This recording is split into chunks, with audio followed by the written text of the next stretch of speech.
Hi hello Swathi Ganga Kannada YouTube ಚಾನಲ್ಗೆ ಎಲ್ಲರಿಗೂ ಸ್ವಾಗತ ಸುಸ್ವಾಗತ. ಇವತ್ತಿನ ವಿಡಿಯೋದಲ್ಲಿ ನಾನು ಪೌರ್ಣಮಿಯ ಯಾವ ಟೈಮಿಂಗ್ಗೆ ನಮಗೆ ಶುರುವಾಗುತ್ತೆ, ಯಾವ ಒಂದು ಟೈಮಿಂಗ್ಗೆ ಮುಕ್ತಾಯವಾಗುತ್ತೆ, ಯಾವ ರೀತಿಯಲ್ಲಿ ನಾವು ಮನೆಯಲ್ಲಿ ಪೂಜೆಯನ್ನು ಮಾಡ್ಕೊಳ್ಬೇಕು, ಯಾವ ರೀತಿ ಪೂಜಾ ಸಿದ್ಧತೆಯನ್ನು ಮಾಡ್ಕೊಳ್ಬೇಕು ಅನ್ನೋದನ್ನು ಖಂಡಿತವಾಗ್ಲೂ ತಿಳಿಸ್ಕೊಡ್ತೀನಿ ಬನ್ನಿ. ಇವಾಗ ತುಂಬ ಜನ ಎಲ್ಲ ವೈಕುಂಠ ಏಕಾದಶಿ ಆಗಿರೋದ್ರಿಂದ ಅವತ್ತಿನ ದಿವಸ ಪೂಜಾ ಸಾಮಗ್ರಿಗಳನ್ನೆಲ್ಲ ತೊಳೆದು ನೀವು ಸಿದ್ಧತೆಯನ್ನು ಮಾಡಿಕೊಂಡು ಪೂಜೆಯನ್ನು ಮಾಡಿರ್ತೀರಿ. ಮತ್ತು ಹೇಗೆ ಅನ್ನೋದಾದರೆ ಅದನ್ನು ಸಹ ನಾನಿಲ್ಲಿ ತಿಳಿಸ್ಕೊಡ್ತೀನಿ. ಪ್ರತಿಯೊಬ್ಬರೂ ಸಹ ತುಂಬ ಜನ ಪೌರ್ಣಮಿಯ ಪೂಜೆಯನ್ನು ಮಾಡ್ತಾ ಇರ್ತೀರಿ. ಪೌರ್ಣಮಿ ಪೂಜೆಗೆ ಪ್ರತ್ಯೇಕವಾಗಿ ಕಳಶವನ್ನು ಇಟ್ಟು ನೀವು ಪೌರ್ಣಮಿ ಪೂಜೆಯನ್ನು ಮಾಡ್ಕೊಳ್ತಾ ಇರ್ತೀರಿ. ಅವರು ಹೇಗೆ ಮಾಡಬೇಕು ಅನ್ನೋದನ್ನು ಕೂಡ ನಾನಿಲ್ಲಿ ತಿಳಿಸ್ಕೊಡ್ತೀನಿ ನೋಡಿ. ನಮಗೆ ಭಾನುವಾರ ದಿವಸ ಟೈಮ್ ಇದ್ದೇ ಇರುತ್ತೆ. ಆವತ್ತಿನ ದಿವಸ ನೀವು ಮತ್ತೆ ಇನ್ನೊಂದು ಸರ್ತಿ ತೊಳೆಯೋದಾಯಿತು ಅಂತಂದರೆ ಪದೇ ಪದೇ ತೊಳಿಬಾರ್ದು. ಆದರೆ ವೈಕುಂಠ ಏಕಾದಶಿ ಮತ್ತು ಪೌರ್ಣಮಿ ಹತ್ತತ್ರನೇ ಬಂದಿರೋದ್ರಿಂದ ಏನೂ ಮಾಡೋದಕ್ಕೆ ಆಗೋದಿಲ್ಲ. ನೀವು ಭಾನುವಾರ ದಿವಸನೇ ನಿಮ್ಮ ಒಂದು ಪೂಜಾ ಐಟಮ್ಸ್ಗಳನ್ನೆಲ್ಲ ಕ್ಲೀನ್ ಮಾಡಿ ಕಳಶದ ಸಿದ್ಧತೆ ಆಗಿರ್ಬೋದು ಎಲ್ಲವನ್ನು ನೀವು ಭಾನುವಾರ ದಿವಸ ಮಾಡ್ಕೊಳ್ಬಹುದು. ಆವತ್ತಿನ ದಿವಸ ನೀವು ಇದು ಮಾಡಿಕೊಂಡು ಪೌರ್ಣಮಿ ಪೂಜೆಗೆ ಪ್ರತ್ಯೇಕವಾಗಿ ಪೂಜೆಯನ್ನು ಮಾಡ್ಕೊಳ್ಬಹುದು. ಮತ್ತು ನಾನು ಇವಾಗ ಟೈಮಿಂಗ್ಸ್ ಕೂಡ ತಿಳಿಸ್ಕೊಡ್ತೀನಿ. ತುಂಬ ಜನ ಇವಾಗ ವೈಕುಂಠ ಏಕಾದಶಿ ದಿವಸ ಪೂಜೆಯನ್ನು ಮಾಡೋದಕ್ಕಾಗಿಲ್ಲ. ಅವ್ರಿಗೇನಾನ ಇವಾಗ ಹೆಣ್ಮಕ್ಳಿಗೆ ಮಂತ್ಲಿ ಪ್ರಾಬ್ಲಮ್ ಆಗಿರ್ಬೋದು, ಮತ್ತು ಅವ್ರಿಗೆ ಒಂದೇನಾನ ಪ್ರಾಬ್ಲಮ್ಸ್ಗಳಿದ್ರೂ ಸಹ ಅವರು ಸಹ ಪೌರ್ಣಮಿಯ ದಿವಸ ಸತ್ಯನಾರಾಯಣ ಸ್ವಾಮಿಯ ಪೂಜೆಯನ್ನು ಮಾಡ್ತಾ ಇರ್ತಾರೆ ದೇವಸ್ಥಾನಗಳಲ್ಲಿ.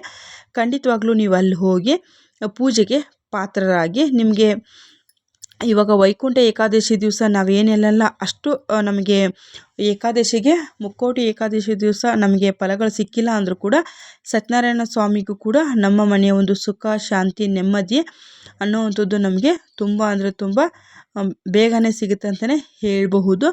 ಎಲ್ಲರಿಗೂ ಸತ್ಯನಾರಾಯಣ ಸ್ವಾಮಿ ಪೂಜೆ ಆಗಿರ್ಬೋದು, ಕಥೆ ಆಗಿರ್ಬೋದು ಕೇಳಿದ್ರೆ ಅವರ ಸರ್ವ ಸಂಕಷ್ಟಗಳು ಎಲ್ಲ ದೂರವಾಗುತ್ತೆ ಅನ್ನೋದನ್ನು ಸಾಕ್ಷಾತ್ ವಿಷ್ಣು ಪರಮಾತ್ಮನೇ ತಿಳಿಸಿದ್ದಾರೆ. ಹಾಗಾಗಿ ನೀವು ಪೌರ್ಣಮಿ ದಿವಸ ವೈಕುಂಠ ಏಕಾದಶಿ ಯಾರೆಲ್ಲ ಮಾಡೋದಕ್ಕಾಗಿಲ್ವೋ ಅವರು ಪೌರ್ಣಮಿ ದಿವಸ ಈ ಒಂದು ಬೆಲ್ಲದ ಆರತಿಯನ್ನು ನೀವು ನಿಮ್ಮ ಒಂದು ಕೃಷ್ಣನ ದೇವಸ್ಥಾನ ಆಗಿರಬಹುದು, ರಾಮನ ದೇವಸ್ಥಾನ, ವೆಂಕಟರಮಣ ಸ್ವಾಮಿ ದೇವಸ್ಥಾನ, ಮತ್ತು ಈ ಏನು ವಿಷ್ಣುವಿಗೆ ಸಂಬಂಧಪಟ್ಟಿರೋ ಅವತಾರಗಳಲ್ಲಿ ದೇವಸ್ಥಾನಗಳು ಬರ್ತಾವಲ್ವ, ಆ ಒಂದು ದೇವಸ್ಥಾನಕ್ಕೆ ಹೋಗ್ಬಿಟ್ಟು ನೀವು ಬೆಲ್ಲದಾರತಿಯನ್ನು ಸಹ ನೀವು ಮಾಡಬನ್ನಿ. ಆ ದೇವರು ನಿಮಗೆ ಎಲ್ಲ ಒಳ್ಳೆಯದನ್ನು ಮಾಡ್ತಾರೆ ಅಂಥೇಳಿ ತಿಳಿಸ್ಕೊಡ್ತೀನಿ. ಮತ್ತು ಇನ್ನೊಂದೇನಪ್ಪ ಅಂತಂದರೆ ಈ ಪೌರ್ಣಮಿ ಸಂದರ್ಭಗಳಲ್ಲಿ ತುಂಬ ಮನೆಗಳಲ್ಲಿ ಸಣ್ಣ ಕಿರಿಕಿರಿ ಅನ್ನುವಂಥದ್ದು ಆಗ್ತಾ ಇರುತ್ತೆ. ಅವ್ರಿಗೂ ಸಹ ನಾನು ನೆಕ್ಸ್ಟ್ ವಿಡಿಯೋದಲ್ಲಿ ತಂತ್ರಸಾರವನ್ನು ತಿಳಿಸ್ಕೊಡ್ತೀನಿ. ಮತ್ತು ನಾವು ದೀಪ ಹಚ್ಚುವಂಥ ಸಮಯದಲ್ಲಿ ನಾವು ಯಾವ ರೀತಿಯಾಗಿ ದೀಪವನ್ನು ಹಚ್ಚಬೇಕು, ಅದಕ್ಕೆ ಏನು ಒಂದು ಸಾಮಗ್ರಿಗಳನ್ನು ಹಾಕಬೇಕು, ನಮ್ಮ ಮನೆಯಲ್ಲಿ ಸುಖ ಸಮೃದ್ಧಿ ಅನ್ನುವಂಥದ್ದು ಹೇಗೆ ಹೆಚ್ಚಾಗುತ್ತೆ ಅನ್ನೋದನ್ನು ಕೂಡ ನಾನು ಕಂಪ್ಲೀಟಾಗಿ ನಿಮಗೆ ತಿಳಿಸ್ಕೊಡ್ತೀನಿ. ಯಾಕಂದರೆ ಒಂದೇ ವಿಡಿಯೋದಲ್ಲಿ ನಾನು ತಿಳಿಸಿದಾಗ ಏನಾಗುತ್ತೆ ಅಂತಂದರೆ ನಿಮಗೆ ತುಂಬ ಕನ್ಫ್ಯೂಷನ್ ಆಗುತ್ತೆ. ಹಾಗಾಗಿ ನಾನು ಪ್ರತ್ಯೇಕವಾಗಿ ತಂತ್ರಸಾರದ ಬಗ್ಗೆನೇ ಅದ್ರ ಬಗ್ಗೆ ತಿಳಿಸ್ಕೊಡ್ತೀನಿ. ನಿಮ್ಮ ಮನೇಲಿ ನೆಗೆಟಿವ್ ಎನರ್ಜಿ ಇದೆ ಹೇಗೆ ತಿಳ್ಕೊಳ್ಳೋದು ಅನ್ನೋದನ್ನು ಇವಾಗ ತಿಳಿಸ್ತೀನಿ ನೋಡಿ. ನಿಮ್ಮ ಮನೇಲಿ ಸುಮ್ಮನೆ ಇವಾಗ ಒಂದು ಮಾತು ಹೊಡ್ಕೊಂಡು ಕೂತ್ಕೊಂಡಿರ್ತೀರ, ಮಾತಿಗೆ ಜಗಳ ಬರೋವಂಥದ್ದು, ಇಲ್ಲ ಅಂತಂದರೆ ನಿಮ್ಮ ಮನೇಲಿ ಒಂದು ಹಾಲು ಪಾತ್ರೆ ಆಗಿರಬಹುದು, ಒಂದು ನೀರು ಪಾತ್ರೆ ಆಗಿರಬಹುದು ಕೈಯಿಂದ ಜಾರಿ ಬೀಳೋ ಅಂಥದ್ದು, ಇಲ್ಲಾಂದರೆ ಎಲ್ಲನ ಹೋಗ್ತಾ ಇರ್ತೀರಿ ಎಡಿಬಿ ಬೀಳ್ತಾ ಇರ್ತೀರಿ. ಮನೆಯಲ್ಲೇ ನಾವು ಎಷ್ಟೇ ಹುಷಾರಾಗಿದ್ದರೂ ಕೂಡ ಏನಾನ ಒಂದು ಕೈಗೆ ಕಾಲಿಗೆ ಇವಾಗ ಈರುಳ್ಳಿ ಕಟ್ ಮಾಡುವಾಗಾಗಿರ್ಬೋದು, ಏನೋ ಒಂದು ತರಕಾರಿ ಕಟ್ ಮಾಡುವಾಗಾಗಿರ್ಬೋದು ಕೈಗೆ ಚಾಕು ಹತ್ತುವಂಥದ್ದು, ಮತ್ತು ಇಲ್ಲ ಅಂತಂದರೆ ಆಚೆ ಕಡೆಗೆ ಏನಾನ ನಮಗೆ ಆಚೆ ಕಡೆ ಹೋಗಿ ಬಂದರೆ ಮನೆಗೆ ಬಂದ ತಕ್ಷಣ ಸ್ವಲ್ಪ ನಮಗೆ ನೆಮ್ಮದಿ ಇಲ್ದಿರೋ ಥರ ಆಗುವಂಥದ್ದು, ಸಣ್ಣ ಪುಟ್ಟ ಕಿರಿಕಿರಿ ಆಗುವಂಥದ್ದು, ಇಲ್ಲಾಂದರೆ ಗಂಡ ಹೆಂಡತಿ ಮಧ್ಯೆ ಮಿಸ್ಅಂಡರ್ಸ್ಟ್ಯಾಂಡಿಂಗ್ ಬರೋವಂಥದ್ದು, ಮಾತಿಗೆ ನೀನೊಂದು ನಾನೊಂದು ಅನ್ನೋ ಅಷ್ಟಕ್ಕೆ ಜಗಳ ಬರೋವಂಥದ್ದು, ಮತ್ತು ಮಕ್ಕಳು ಸುಮ್ಮನೆ ಮನೆಯಲ್ಲಿ ಕಿತ್ಲಾಟ ಮಾಡ್ಕೊಳ್ಳೋದು, ಜಗಳ ಮಾಡ್ಕೊಳ್ಳೋ ಅಂಥದ್ದಾಗಿರ್ಬೋದು, ಮನೆಯಲ್ಲಿ ವಿನಾಕಾರಣ ಪದೇ ಜಗಳಗಳು ಬರ್ತಾ ಇರೋದಾಗಿರಬಹುದು, ಏನೇ ಒಂದು ವಿಷಯಕ್ಕೂ ಸಹ ಸಡನ್ನಾಗಿ ನಾವು ರಿಯಾಕ್ಟ್ ಮಾಡೋವಂಥದ್ದಾಗಿರ್ಬೋದು. ಈ ರೀತಿ ಇದ್ದಾಗ ನಮಗೆ ನೆಗೆಟಿವ್ ಎನರ್ಜಿ ಅನ್ನೋವಂಥದ್ದು ಇರುತ್ತೆ.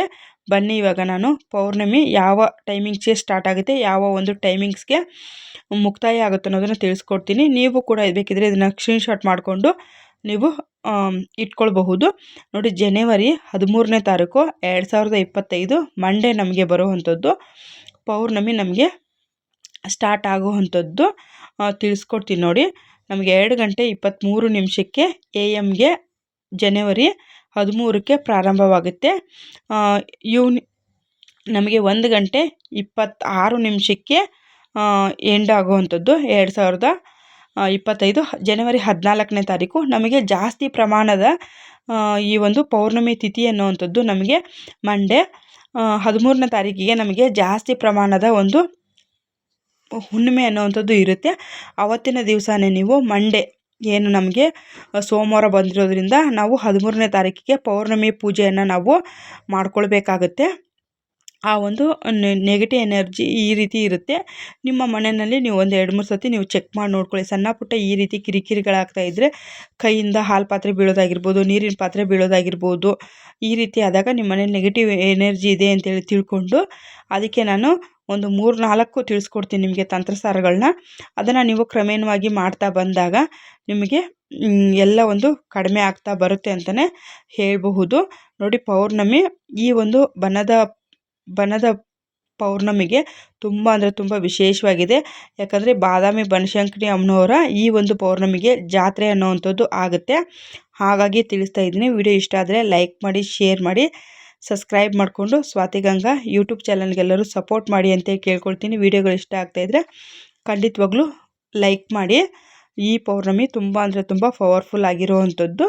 ಮತ್ತು ನಮಗೆ ನೆಕ್ಸ್ಟು ಮಕರ ಸಂಕ್ರಾಂತಿ ಅನ್ನುವಂಥದ್ದು ಸಹ ಬರುತ್ತೆ. ಹಾಗಾಗಿ ನೆಕ್ಸ್ಟ್ ವಿಡಿಯೋಗೆ ಪ್ಲೀಸ್ ಎಲ್ಲರೂ ಕಾಯ್ತಾ ಇರಿ ಅಂತ ಹೇಳ್ತಾ ಹೋಗಿ ಬರ್ತೀನಿ.